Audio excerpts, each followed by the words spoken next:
सुश्री इकरा चौधरी जी, please आप बोलिएगा। धन्यवाद सभापति जी। मैं सबसे पहले दाद देना चाहती हूँ इस बिल के टाइमिंग की कि अभी ईद की रौनक बुझी भी नहीं थी और हमारी जड़ों पर एक नया फरमान लाया गया। पहले उत्तर प्रदेश में मुसलमानों को नमाज पढ़ने पर रोक लगाई और फिर सौगात में ये बिल लाया गया। निसार में तेरी गलियों पे है वतन, जहाँ चली है रिवाजो गैर कि कोई ना सर उठाकर चल सके। मैं सभापति जी आपको ये बताना चाहती हूँ कि ईद के मौके पर एक विधवा महिला अपनी लड़की के साथ मेरे पास आई और उसने बताया कि वह एक वक्फ की प्रॉपर्टी में रहती है, वही उसके सर पर छत का काम भी करती है और उसकी रोजी रोटी भी वहीं से आती है। वो इस बिल को लेकर इतनी फिक्रमंद थी कि कहीं उससे वो उसकी संपत्ति ना छीन ली जाए। वो अकेली एक ऐसी महिला नहीं है, ऐसे लाखों लोग हैं जो वक्फ की गरीब महिलाएं जो वक्फ की संपत्ति से अपना रोजगार चला रहे हैं। और ये जो वक्फ बाय यूजर क्लॉज के हटाने से लाखों वक्फ की जायदाद अपना स्टेटस खो देंगी और लाखों लोग इसी तरीके के लोग सड़कों पर आ जाएंगे। वक्फ क्या है, वक्फ बाय यूजर क्या है? इसका ये मतलब है कि कोई जायदाद अगर सालों से दीन और भलाई के कामों के लिए इस्तेमाल हो रही हो तो वो खुद ब खुद वक्फ मानी जाएगी। हिंदुस्तान की अदालतों ने भी इस बात को तस्लीम किया है।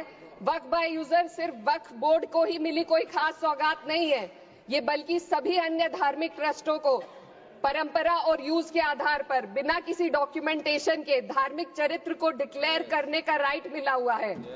भारत के संविधान के आर्टिकल 13 क्लॉज 3 में कस्टम और यूसेज को कानूनी वैधानिकता प्रदान करता है। इसी आर्टिकल से वक्फ बाय यूजर भी निकला गया है। इस बिल के कानून बनने पर वक्फ बोर्ड तो इस प्रोविजन से हाथ धो बैठेगा, लेकिन अन्य धार्मिक ट्रस्टों को यह सुविधा जारी रहेगी। इससे भारतीय संविधान के आर्टिकल 14 और 15 का सीधा उल्लंघन है, जो धर्म और जाति के आधार पर भेदभाव और कानून के सामने सभी की बराबरी पर जोर देता है। मैं इसके साथ ये भी कहना चाहती हूँ कि सत्ता के लोग जो एक दूसरे की पीठ थपथपा रहे हैं कि वक्फ बाय यूजर का जो अमेंडमेंट इन्होंने दिया उसको एक्सेप्ट कर लिया गया है, लेकिन इनकी शरारत यह है कि उसके साथ ही एक ऐसा प्रोवाइजो इसमें शामिल किया गया जिसके आधार पर यह कहा गया है कि अगर कोई भी वक्फ की संपत्ति विवादित हो तो वो अपना वक्फ स्टेटस खो देगी। तो जो अमेंडमेंट इन्होंने दिया है, जिसको एक्सेप्ट कर लिया गया है, उसका कोई मतलब नहीं है। ये इनकी नीयत है जो साफ जाहिर हो रही है। सोने पर सुहागा एक काम और किया है। सरकार ने वक्फ की कानून के सेक्शन 107 को हटाकर लिमिटेशन एक्ट में 12 साल तक ही किसी के खिलाफ अदालत में जाने का प्रोविजन है। सेक्शन 107 में बोर्ड को लिमिटेशन एक्ट से राहत मिली हुई थी। वक्फ बोर्ड कभी भी अवैध कब्जाधारियों के खिलाफ अदालत जा सकता था। अगर ये सेक्शन ना हो तो अवैध कब्जा करने वाले लोग कानूनी प्रक्रिया का फायदा उठाकर वक्फ की प्रॉपर्टी को हड़प सकते हैं। अन्य धार्मिक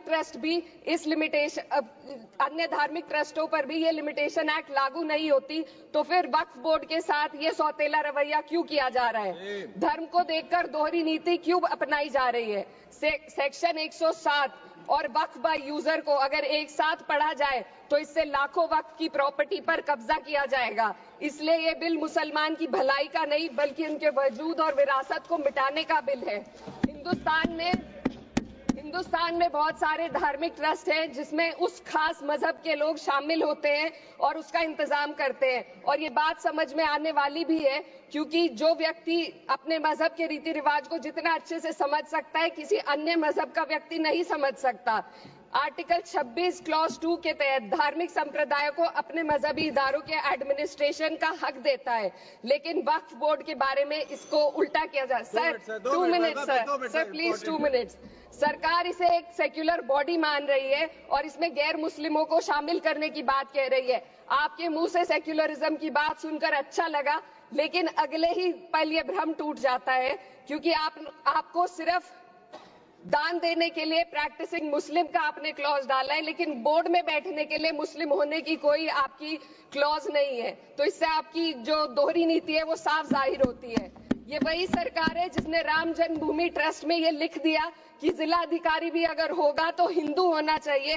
कोई मुझे बताए कि वहां पर सेक्युलरिज्म का रस क्यों नहीं घोला गया। सर, आखिर में मैं अपनी बात को खत्म करने से पहले महिलाओं का मुद्दा बार बार उठाया जा रहा है। सरकार का कहना है कि बोर्ड में मुस्लिम महिलाओं को रिप्रेजेंटेशन देंगे। इस कानून से पहले भी मुस्लिम महिलाएं बोर्ड में मेंबर रह चुकी हैं और मिनिमम 2 का प्रोविजन था, उससे ज्यादा भी हो सकती थी। सर, मैं ये कहना चाहती हूँ कि सरकार ने महिलाओं के लिए ऐसा कौन सा नया काम किया जिसका ढिंडोरा सरकार का हर सदस्य पीट रहा है। इस बात की तायीद अगर आपकी तरफ से कोई मुस्लिम महिला करती तो आप उसका यकीन भी करते, लेकिन अफसोस आपकी इतनी लंबी कतार में एक भी मुस्लिम महिला नजर नहीं आती है। सर, मैं खुद एक मुस्लिम महिला हूँ। मैं सिर्फ सर, मैं माइनॉरिटी महिला हूँ। इस सदन में हम सिर्फ 2 महिलाएं हैं और उस नाते से मैं ये बात कहना चाहती हूँ कि इस बिल के माध्यम से मुस्लिम महिलाओं को कुछ नहीं मिल रहा है। ये हमें कुछ नहीं देना चाहते, सिर्फ टोकनिज्म हमारे नाम पर बनाकर एक नैरेटिव मीडिया में चलाना चाहते हैं। तो ये बिल मुसलमान की भलाई का नहीं, उनकी पहचान को मिटाने का है।